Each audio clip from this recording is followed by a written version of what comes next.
Hello friends, welcome back to our channel J R Mantra. I hope कि आप सब बहुत अच्छे होंगे। गाइस, जो आज का लेसन प्लान है ये मेरा मैथ लेसन प्लान है, जो कि लेसन प्लान सेकंड है।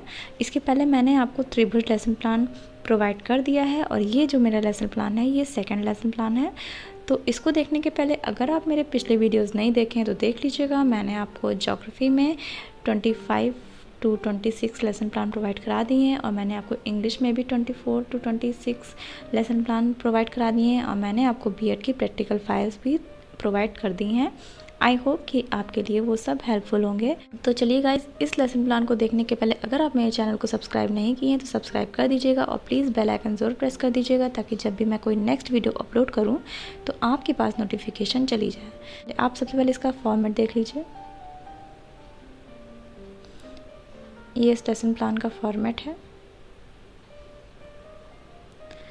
तो चलिए स्टार्ट करते हैं हमारा ये लेसन प्लान। तो गाइज़, यहाँ पर आप सबसे पहले पाठ योजना 2 डाल लीजिएगा। आपका जो भी लेसन प्लान नंबर होगा यहाँ पर आप डाल लीजिएगा, पाठ योजना 2। इसके बाद नेम ऑफ स्कूल मीन्स संस्था का नाम आप लिख लीजिएगा। इसके बाद आप छात्राध्यापक या छात्राध्यापिका का नाम लिख लीजिएगा। आप यहाँ पर अपना नाम लिख लीजिएगा। इसके बाद आप इस तरीके से टेबल बना लीजिएगा। इसमें दिनांक, कक्षा, वर्ग, विषय, उप विषय, चक्र और अवधि इस तरीके से फिल कर लीजिएगा।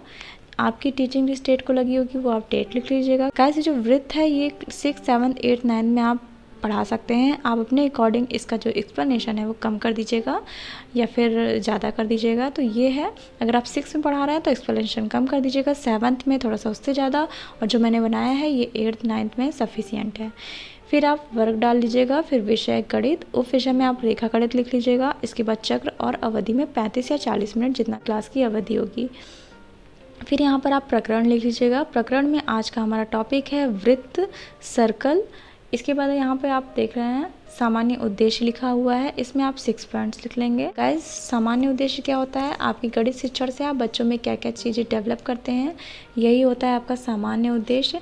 जैसे छात्रों में तार्किक शक्ति का विकास करना, छात्रों में गणित के अध्ययन के प्रति रुचि जागृत करना, छात्रों में गणित विषय द्वारा मनन शक्ति व सोचने और समझने की क्षमता का विकास करना, छात्रों को जीविकोपार्जन के योग्य बनाना, छात्रों के दैनिक जीवन में गणित की उपयोगिता का ज्ञान कराना, छात्रों को गणित के शर्तों व नियमों से परिचित कराना। तो ये हो गया हमारा सामान्य उद्देश्य।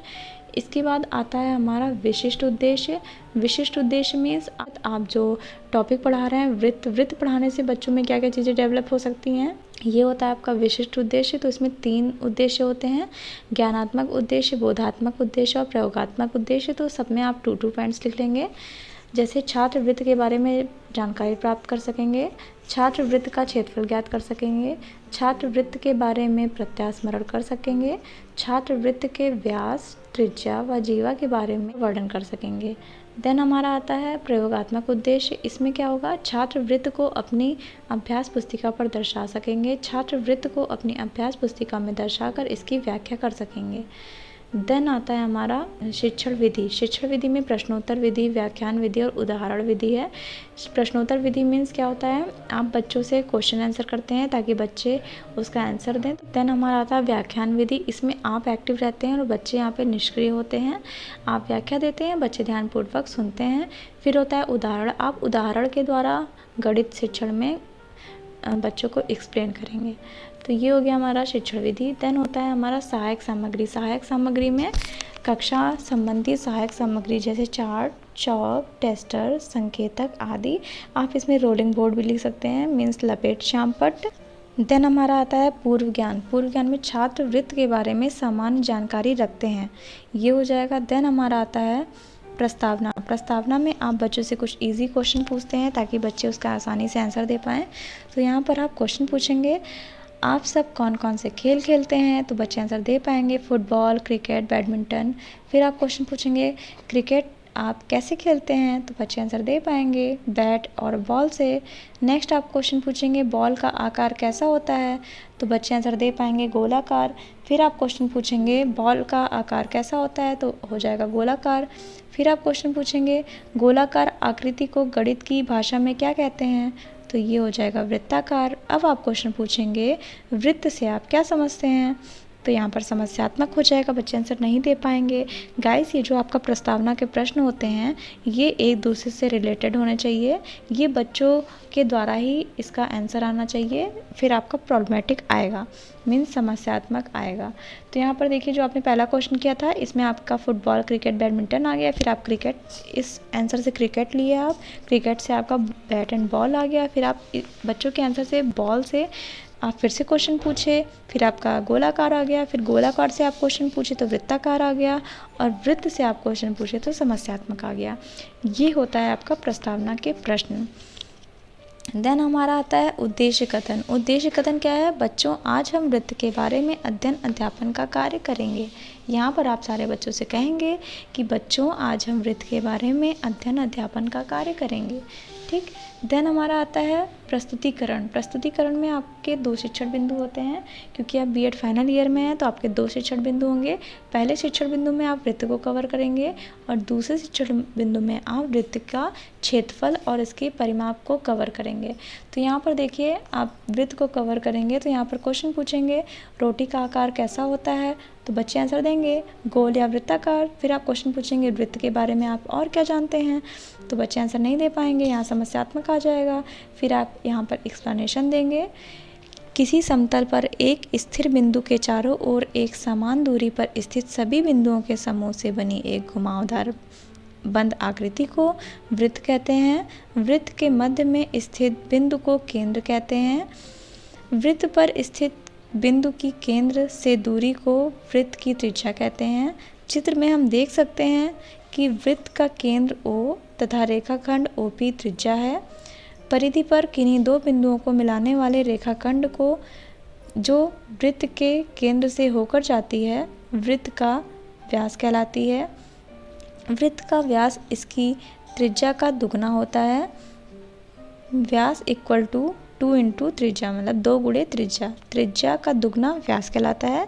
चित्र में PQ वृत्त का व्यास है। तो यहाँ पर आप देख सकते हैं, श्यामपट्ट सारांश में आप यहाँ पर ब्लैक बोर्ड पर ड्रॉ करते जाएंगे और बच्चों को समझाते जाएंगे ताकि बच्चों को आसानी से समझ में आ सके। तो यहाँ पर देखिए वृत्त का केंद्र दिखा देंगे आप, रेखाखंड दिखा देंगे और इस तरीके से स्ट्रक्चर बना देंगे। इसमें आप देख सकते हैं वृत्त की परिधि भी दिख रही है, केंद्र, त्रिज्या, व्यास, सब कुछ इसमें शो हो रहा है। देन यहाँ पर आप क्वेश्चन बच्चों को सॉल्व कराएंगे। किसी वृत्त की त्रिज्या 5 सेंटीमीटर है तो वृत्त का व्यास क्या होगा, तो बच्चों को आप बताएंगे ये क्वेश्चन सॉल्व करके कि जब 5 सेंटीमीटर वृत्त की त्रिज्या है तो 5 गुणे 2 मतलब 10 किलोमीटर जो है 10 सेंटीमीटर जो है इसका व्यास होगा। तो ये हो गया आपका उदाहरण। नेक्स्ट हमारा आता है बोध प्रश्न। बोध प्रश्न क्या है? अभी भी जो आपने एक्सप्लेनेशन दिया है उसमें से आप कुछ क्वेश्चंस बच्चों से पूछेंगे और बच्चे उसका आंसर देंगे। तो यहाँ पर देखिए वृत्त किसे कहते हैं, तो बच्चे आंसर गाइस यहाँ पर वृत्त लिख लीजिएगा। वृत्त किसे कहते हैं? किसी समतल पर एक स्थिर बिंदु के चारों ओर एक समान दूरी पर स्थित सभी बिंदुओं के समूह से बनी आकृति को वृत्त कहते हैं। त्रिज्या किसे कहते हैं? वृत्त पर स्थित बिंदु की केंद्र से दूरी को वृत्त की त्रिज्या कहते हैं। वृत्त के केंद्र से आप क्या समझते हैं? वृत्त के मध्य में स्थित बिंदु को वृत्त का केंद्र कहते हैं। नेक्स्ट आपका क्वेश्चन होगा व्यास और त्रिज्या में क्या संबंध है, तो बच्चे आंसर दे पाएंगे व्यास इक्वल टू 2 इंटू त्रिज्या। देन आपका यहाँ पर फिर से आता है शिक्षण बिंदु। शिक्षण बिंदु सेकंड, यहाँ पर आप वृत्त की परिधि व इसकी त्रिज्या को कवर करेंगे। तो वृत्त की त्रिज्या 10 सेंटीमीटर है तो वृत्त का व्यास क्या होगा, तो अभी आप बच्चों को एक्सप्लेन कर चुके हैं, समझा चुके हैं अच्छे से, तो बच्चे आंसर दे पाएंगे 20 सेंटीमीटर। देन आपका क्वेश्चन होगा वृत्त की परिधि से आप क्या समझते हैं, तो यहाँ पर बच्चे आंसर नहीं दे पाएंगे। फिर आप यहाँ पर एक्सप्लेन करेंगे परिधि किसी वृत्त द्वारा तय की गई दूरी है। किसी वृत्त की परिधि निम्नलिखित सूत्र द्वारा निकाली जा सकती है। वृत्त की परिधि इक्वल टू 2 पाई r, जहाँ pi equal to 2/7 and r equal to त्रिज्या। देन यहाँ पर आप इस तरीके से स्ट्रक्चर बना देंगे, देखिए, और फिर आप यहाँ पर क्वेश्चन करेंगे किसी वृत्त की त्रिज्या 10 सेंटीमीटर है तो इस त्रिज्या की परिधि ज्ञात करें। तो यहाँ पर बच्चे सॉल्व करेंगे, आप बच्चों को सॉल्व कराएंगे। परिधि इक्वल टू 2πr, तो 2 इंटू 22/7, 2 इंटू 22/7 इंटू 14, तो यहाँ पर बच्चे आंसर दे पाएंगे। वृत्त की परिधि इक्वल टू 88 सेंटीमीटर। फिर आप वृत्त के क्षेत्रफल को यहाँ पर कवर करेंगे। वृत्त की त्रिज्या की सहायता से किसी वृत्त का क्षेत्रफल निर्धारित किया जा सकता है। किसी वृत्त के क्षेत्रफल को ज्ञात करने का सूत्र निम्नलिखित है। वृत्त का क्षेत्रफल इक्वल टू πr², जहाँ pi equal to 22/7 and r equal to त्रिज्या। देन यहाँ पर आप फिर से क्वेश्चन करेंगे, किसी वृत्त की त्रिज्या 7 सेंटीमीटर है तो वृत्त का क्षेत्रफल क्या होगा। आप इसे भी बच्चों को सॉल्व करा देंगे। वृत्त का क्षेत्रफल इक्वल टू πr², तो 22/7 इंटू 7 इंटू 7, 154 सेंटीमीटर स्क्वायर। तो यहाँ तक आपका कवर हो गया शिक्षण बिंदु सेकंड। फिर आप बोध प्रश्न करेंगे। बोध प्रश्न मतलब अभी भी जो आपने फिर से एक्सप्लेन किया है, तो आप उसका भी क्वेश्चन बच्चों से पूछेंगे। वृत्त की परिधि से आप क्या समझते हैं, तो बच्चे आंसर देंगे। वृत्त का क्षेत्रफल का सूत्र बताइए, तो πr², पाई का मान कितना होता है 22/7। फिर होगा यहाँ पर निरीक्षण कार्य। निरीक्षण कार्य में छात्राध्यापिका छात्रों को श्याम पट सारांश अपनी अभ्यास पुस्तिका में उतारने का निर्देश देकर स्वयं कक्षा कक्ष का निरीक्षण करेंगी। आपने अभी तक जितना भी ब्लैक बोर्ड वर्क दिया है, आप बच्चों को वो अपने नोटबुक में उतारने का निर्देश देंगे और स्वयं कक्षा कक्ष में घूम घूम कर देखेंगे कि बच्चे लिख रहे हैं कि नहीं। देन हमारा आता है मूल्यांकन के प्रश्न। मूल्यांकन मतलब अभी तक आपने वृत्त के बारे में जो कुछ भी पढ़ाया है उसमें से आप बच्चों से फिर से क्वेश्चन पूछेंगे। जैसे वृत्त से आप क्या समझते हैं, वृत्त की त्रिज्या किसे कहते हैं, इसे कैसे प्रदर्शित करते हैं, वृत्त की परिधि क्या है, वृत्त के केंद्र से आप क्या समझते हैं। तो ये हो गया आपका मूल्यांकन के प्रश्न। फिर आपका यहाँ पर क्वेश्चन होता है गृह कार्य का। यहाँ पर आप बच्चों को गृह कार्य दे देंगे। 5 सेंटीमीटर त्रिज्या वाले वृत्त की परिधि ज्ञात कीजिए। किसी वृत्त की त्रिज्या 4 सेंटीमीटर है तो वृत्त का क्षेत्रफल क्या होगा। तो ये हो गया आपका होमवर्क। गाइस यहाँ पर आके हमारा ये लेसन प्लान एंड होता है। आई होप कि आपको ये लेसन प्लान समझ में आया होगा अच्छे से। तो गाइस अगर आप मेरे चैनल को सब्सक्राइब नहीं किए हैं तो सब्सक्राइब कर दीजिएगा और प्लीज़ लाइक शेयर कमेंट करना ना भूलें। Please guys like share comment कर दीजिएगा। Thank you so much guys for watching this video.